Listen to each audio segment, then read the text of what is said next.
Nak ngambil duit di mesin ATM di kawasan OP Jakabaring, siko emek rumah tanggo jadi korban kawanan pelaku modus ganjel ATM. Sehingga duit tabungan korban inisial HW sebanyak 11 juta rupiah raib digasak pelaku.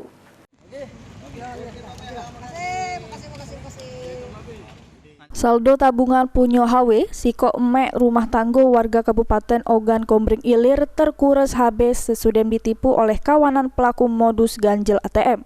Menurut keterangan korban, yang ditemui sesudah membuat laporan polisi di Sentra Pelayanan Kepolisian Terpadu Polrestabes Palembang, bermula pas dirinya nak ngambil duit di mesin ATM yang berada di Jerum Minimarket di kawasan OP Jakabaring, Palembang.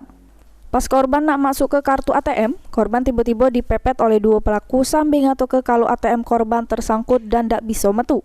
Selain ATM-nya nyangkut, korban yang panik tetap berupaya metu ke kartunya namun tetap gagal.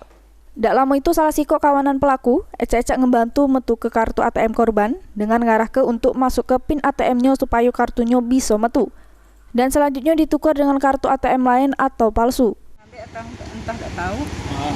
Sudah dia lari nak keluar. Dia nak keluar itu aku maju. Maju tak gelak masuk itu apa? ATM-nya. ATM tak gelak masuk. Jadi dia ngulang lagi ditekan punya ke dalam. Oh, ibu dibantunya. Iya, dari yang pertama tadi. Nah, terus ini apa namanya? Dia bisa Bu dikeluarin katanya bisa pencet bandnya. Ini katanya biasanya bisa sudah. Dia keluar, bisa Bu kaget. Yang belakang maju. Yang belakangnya tidaknya yang ini. Yang belakang saya pencet dulu bareng katanya mencetnya itu. Kita mungkinnya bareng katanya. Korban yang tidak tahu ATM-nya ditukar langsung ninggal ke kawanan pelaku, namun pas sampai rumah, korban selai ada pemberitahuan muncul kalau duit jiru ATM-nya senilai 11 juta sudah terkuras. Heru Wahyudi, PAL TV.